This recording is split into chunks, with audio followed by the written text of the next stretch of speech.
All right, we're good to go. All right, so kind of Gideon, this week's presentation was kind of like the BRRRR method. It's buy, rehab, rent, refinance, and repeat. That's a kind of a long-term strategy, and I feel like for us as a group, we're very what's the nicest way to put it?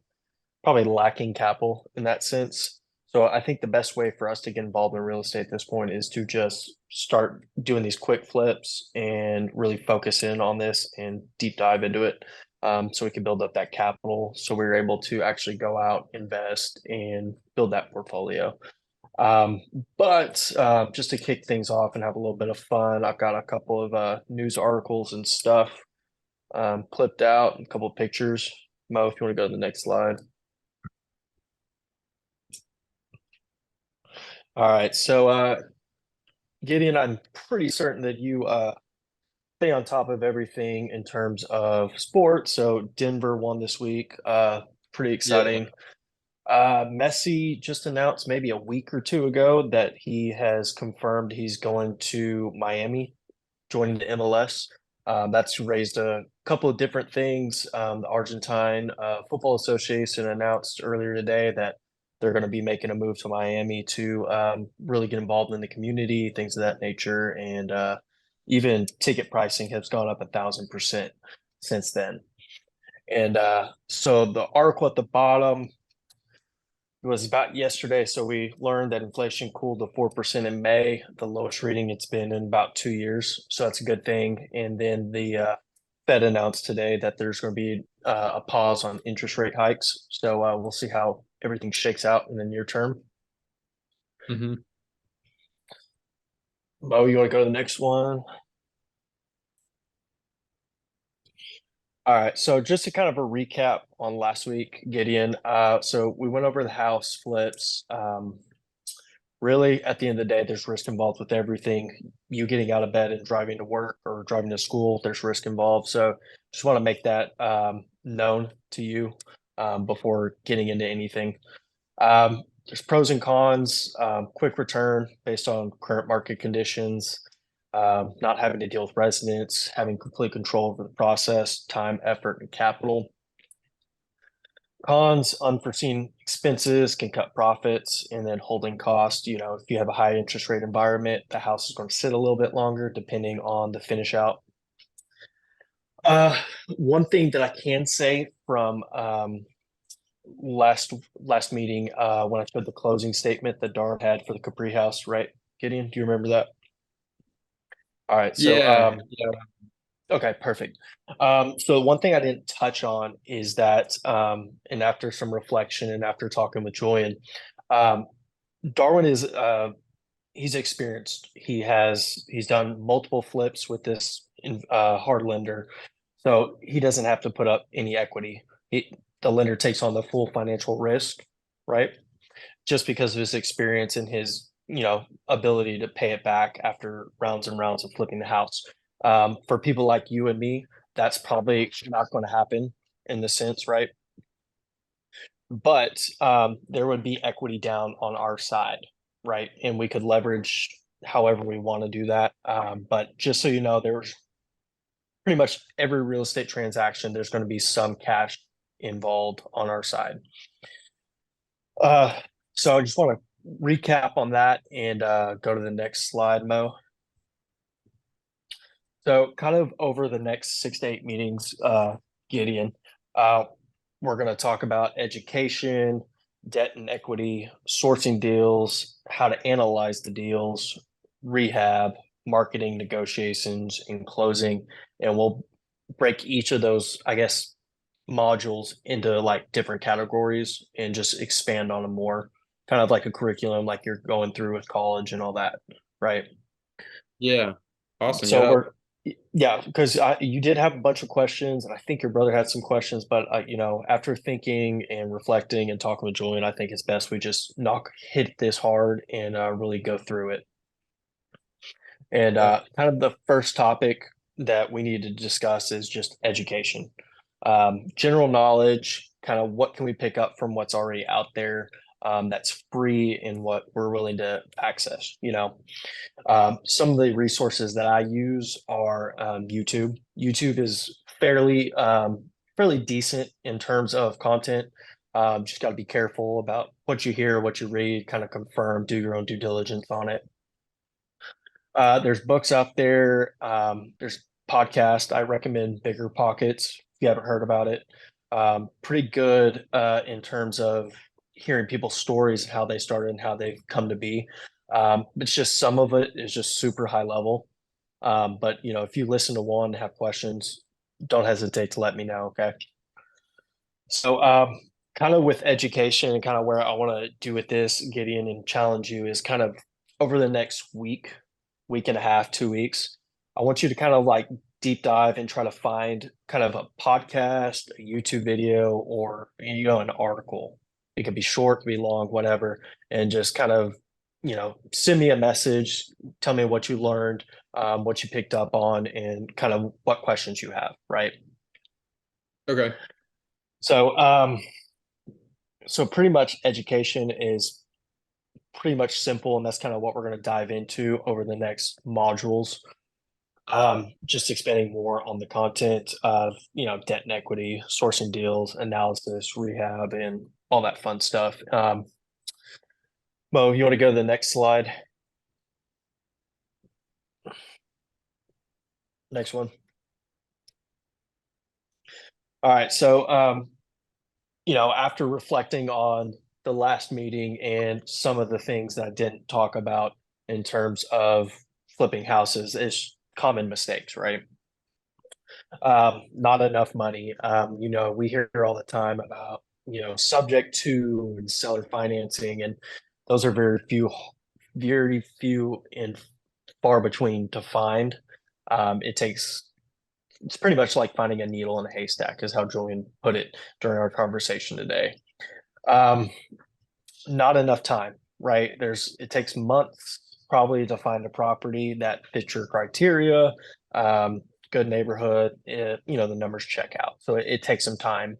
If you're not skilled enough to do it yourself, lay down carpet, paint walls, things of that nature, you're going to have to hire a GC, and that takes time because you're going to have to supervise rehab process, check in on it, see how it's coming along, make sure you're on your timeline and meeting your budget goals.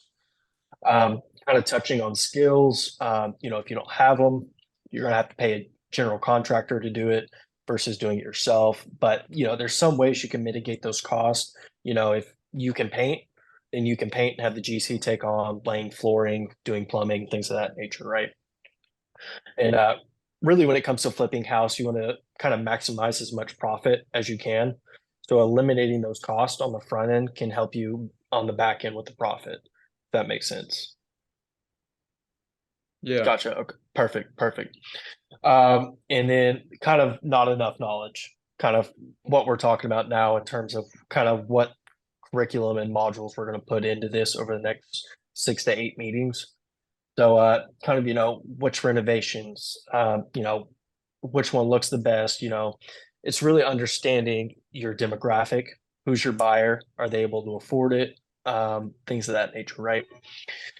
And then it really determining a market. So you got to really have good market knowledge when coming down to it. I'm sure in Oklahoma, that, hey, here's a good market, good quality houses, good school district, things of that nature. So I'll look in this neighborhood and then not look, on the south side of OKC, Gideon, kind of like with us with South Oak Cliff and things of that nature. That's not somewhere we're going to touch on a flip.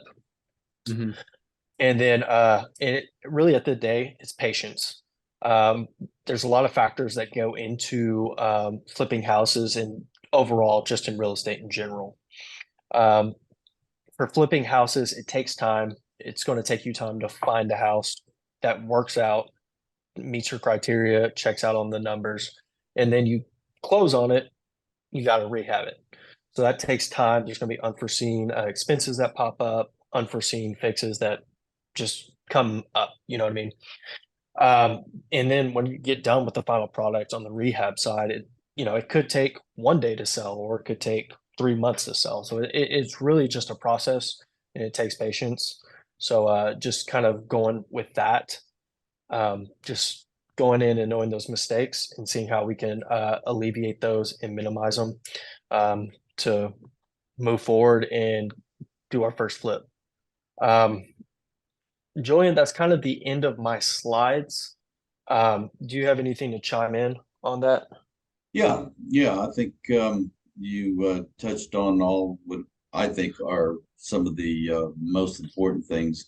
And Mo, if you'll go back to the slide that has the topics, if you want to call them. Should be slide 4, Mo. There you go. Yeah.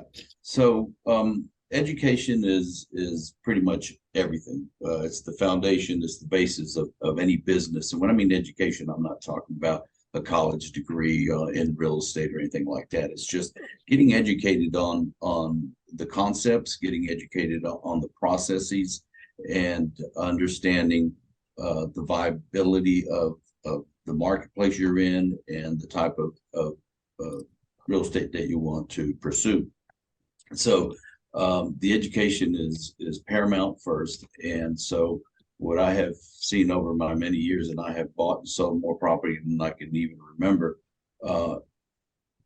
Everybody, you were talking, Garrett, about patience, and I've seen people just, when you're saying that, you know, it could take months, and people get impatient, and then they find what they think is a deal based on the fact that they've been looking and not finding anything, and they'll pull the trigger on something they should not have done so because they got impatient. So education runs the full spectrum, even down to patience and understanding of the dynamics that take place, not just the nuts and bolts of the business.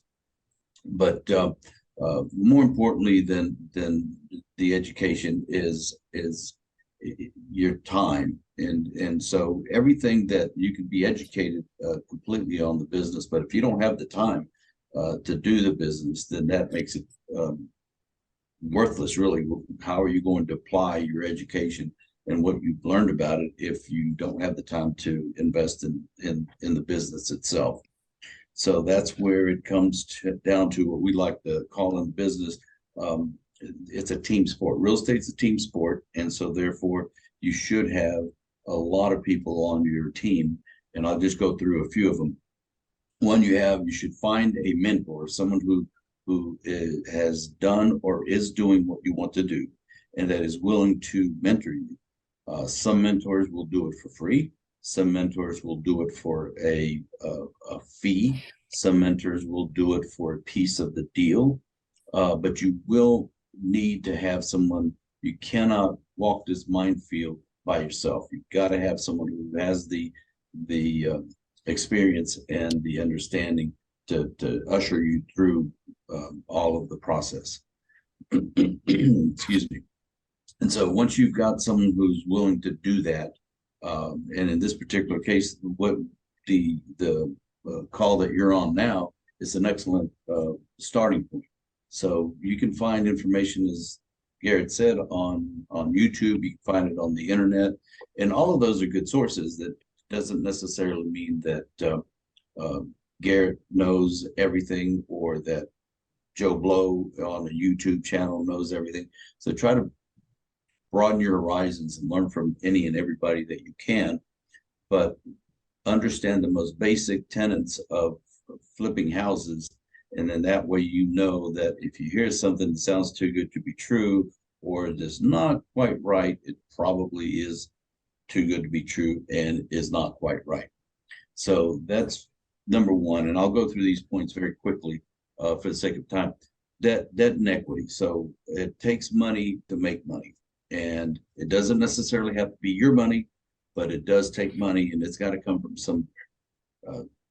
Garrett talked about Longhorn. What are they called? Longhorn Investments, or is it Longhorn 3? It's Longhorn Investments overall, but they could have 3 separate entities, knowing them. Yeah.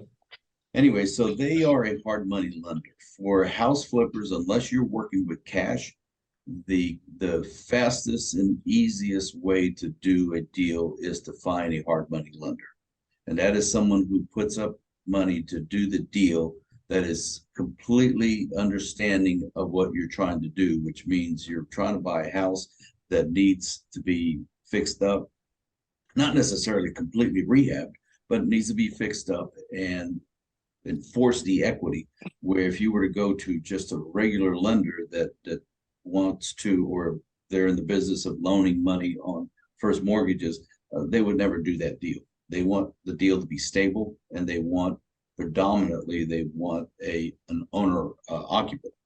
So the reason it's called hard money is because these hard money lenders, they understand what you're trying to do. They understand there's greater risk, and therefore their terms are harder. Their interest rates are harder.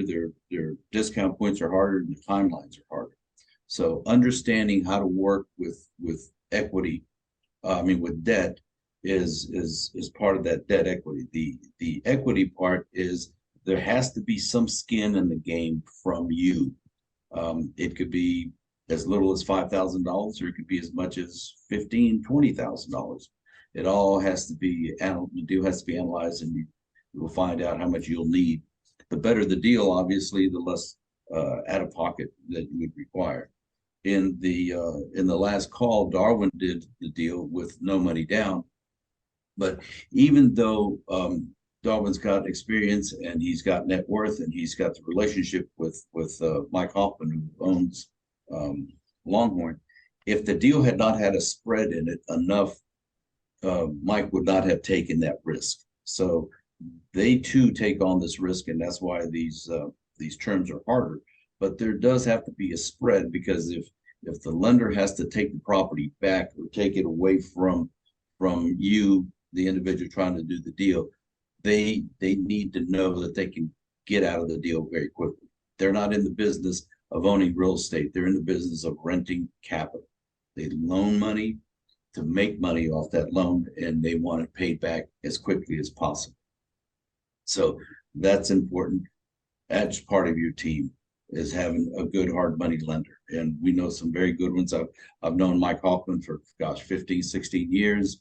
I know a lot of good hard money lenders, and these guys know what they're doing, and they know how to analyze properties as well. So sourcing the deals, that's also part of your team. Good realtors that don't do just your regular bread and butter type of real estate.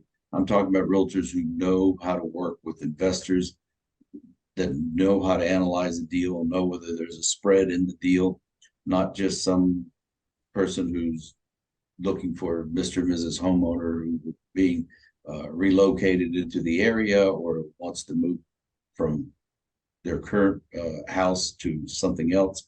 No, these are realtors that focus on other than those type of bread and butter buyers. So that's I won't say the second, but that's part of the second team member.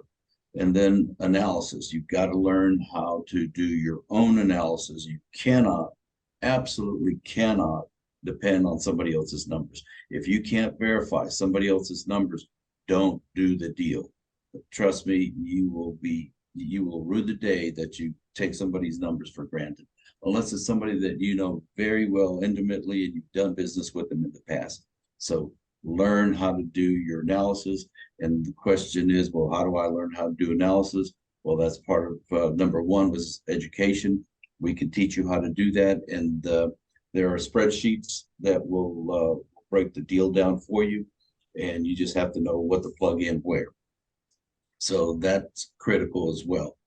Now, rehab is kind of goes with analysis, but rehab is a multifaceted subject here.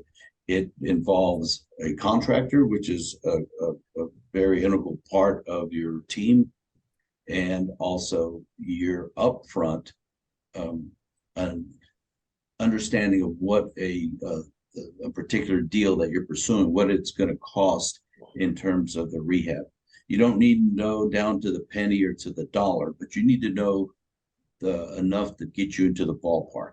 You don't want to look at a house and you think it's going to cost you $15,000 in rehab, and your contractor comes in after you've got the deal under contract and the contractor says, okay, this is what you want done. You want this, this, this, and this. I'm thinking it's something in the range of 30,000. Well, all of a sudden you're 100% over budget and the deal's dead because you didn't do your upfront analysis. So never pull the trigger on a deal until you've had your rehab numbers nailed down. And so therefore you need to know how to do the analysis on the rehab, and you need to have a contractor who's ready, willing, and able to come out and look at the property with you and verify your numbers, and also backfill some of the things you may have missed. So another team member that's very, very critical to the whole process. And then when you've got and we're very macro here, very high level. Once you've got your rehab done and the house is finished, now it's time to start to market it. So there you go back to your broker. Usually you would want to go back to the broker that found you the deal. Trust me, I have this philosophy that the guy that brought me the deal takes me out of the deal. And so that just solidifies their relationship in the long run. And therefore, they're going to be very quick to look for another deal for you. And the more people you've got out there looking for deals for you, the more money you'll make. Then you have to learn about negotiation, and the negotiation part is not as robust or as in-depth of an education process as the other ones, but you do have to have a basic understanding of how negotiations work, who works for whom, what brokers work for the seller, what broker works for the buyer. The type of negotiations that are carried out can be completely above board, but trust me when I tell you, there are plenty of brokers out there who will sell you out. They will say, well, you know, they're asking 300,000 for the house, but I'm pretty sure they'll take 280. And there's just never a shortage of brokers who will undermine your ultimate goal and sell you out. And I don't want to sound negative, but after almost 40 years in this business, I know what I'm talking about. And there are brokers that will sell you out. Then at the closing, sounds great. Everything's done. You're ready to close. Well, not so fast. You also have to understand how to read your closing statement. If I remember correctly, on the last meeting, somebody threw out a question about the title policy. And it was a question as well, what is title policy? There's a little trepidation in the answer. Well, I'm not quite sure. But the title policy is just one line item of many line items on a closing statement. And prior to closing, the title company will send you the preliminary closing statement so that you can review it, and you have to understand what the line items are, what goes in those blanks, and what those numbers mean, and be able to know whether, because everybody is human and title companies do make mistakes. So you need to know who pays for what, who pays for the owner's title policy, who pays for the lender's title policy, how do you prorate your real estate taxes, how do you handle utilities. There's just a myriad of things that go on a closing statement that you need to understand. So closing is not just the act of signing the deed and turning it over to the buyer, and the buyer signing the settlement statement and turning the money over to the title company so they can turn it over to you, the seller. It is knowing that the accounting on that settlement statement is correct. So these are broad statements that are made, and over the coming weeks, we'll go into depth on each one. So there'll be quite a bit of information. Right now, it looks like, well, you know, eight topics here, but these 8 topics could be covered very briefly, or you can have an entire day of education on each one of them. And so these are the kind of things that you'll need to learn, and you get to the point where you understand it, and you'll find your own level of comfort. Either you're going to be a guy or a gal that'll get their hands dirty and want to do some work on the rehab, or whether some of the work on trying to source a deal. So there's a lot of ways that you can be fully hands-on, or there are ways for you to be fully hands off.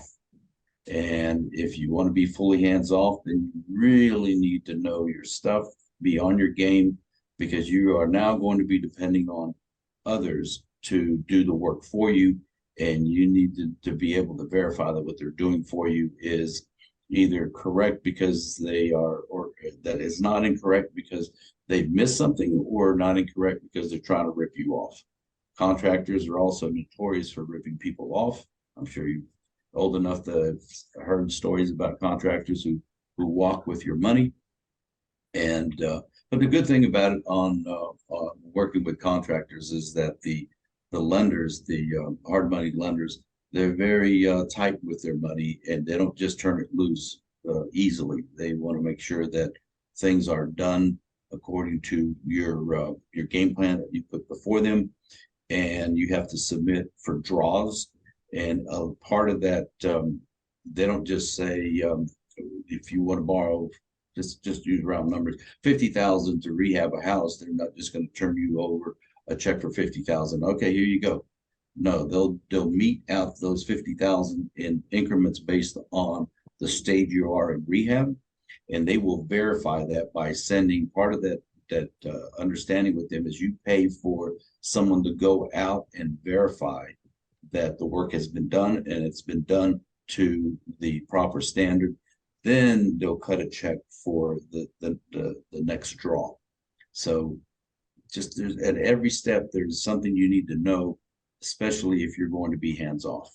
And if you've got a full-time job, or if you're a full-time student, then you definitely need to have someone who is going to do more of the work than you would. I think I've used up a lot of your time just talking about these things. If you have any questions, I'm happy to take them, or Garrett or Mo. Yeah, Gideon, do you have any questions, man? Or you ready for the next upcoming weeks? What are your thoughts? Yeah, I can't think of really any questions right now. It's just, yeah, it's a lot of good stuff to go over, and I'm excited to dive into all of it. Okay. Yeah, for sure. Julian, were you about to say something? No, I was just going to say that if there's any homework to be done, is in my estimation and opinion, would be to kind of take inventory in your mind of your time, what it is that you want to do, what kind of capital you may have. And remember, there's never, as Garrett said, there's never a no money down deal. There's always money involved. It's just, where does it come from? So it could be that you may want to partner with somebody. Let's say someone's parents. I see that a lot. I find the deal. I do all of the work. You just put up the capital, and we'll share the profits. Well, okay, for you, that would be a no money down deal. For your parents, if that happened to be the partner, it's money down. So there's always going to be money. There's no such thing as no money down. And Garrett alluded also to about these subject twos and no money downs that you hear about. They exist, but they're as scarce as hen's teeth, right? I mean, and by the time you find one of those, you would have been better served looking for one that is more of a conventional approach. You will have been able to do 3, 4, 5 of those before you find someone who's willing to give you title to a property for no money down and carry the note. That was non-existent. Those are more common, and even then they're not that common, but they're more common when you have a very depressed market. Okay, property values of late have come down, but it's still a strong market, and sellers are still getting pretty good prices, particularly here in DFW. So the stronger the market is, the less and the more reluctant a seller is going to be to give you good terms. Okay. Yeah. So just take that into mind in the next week or so before we meet again, Gideon, and just kind of think about, your timing. What does your schedule look like? What do you want to do? Capital wise. Gideon, if you don't mind me jumping in, what do you want to do with this information? What do you want to do with this program? Well, I'm planning to go to college next fall, Uh-huh. but I know my brother Tyler and I are kind of looking to start investing in some real estate while we're in college. Okay. So, whether that looks like looking for a house in the town that we're going to be going to college in or something like that, just so where we can, not have to um, spend a ton of extra time, but to be able to, kind of start Yeah. doing things with the time that we Well, have. I hope I didn't sound negative in terms of time and money, but it's a reality. However, I will tell you, I didn't go to college, but uh, when I left high school, I went into the Air Force, and I started my real estate career when I was still in the Air Force. I was 20 years old when I bought my first duplex. After that, I bought a triplex, single family, another triplex, another duplex. I just kept buying small multifamily, and at that time it was the early 80s, 80, 81, 82, and the market was terrible. And the thing was that I had no mentor. And back in those days, we didn't have the internet, we didn't have all the information. We actually had a few people running around the country with some books and cassettes, if you remember what cassettes were like. But we didn't have all the resources that you have now. And I was able to pull it off. I have never lost a penny on any investment that I've made on single family investing. I don't particularly do it now, wouldn't do it because it is time consuming and I don't have to. I invest passively. But the fact that you are young and that you may have limited resources should not be a limiting factor for you. You still, in fact, if I was able to do it with those kind of conditions where there were no resources like we have now, then you can exponentially think of what you can take your business to now with all of the sources of education and mentorship. So you'll be able to do well.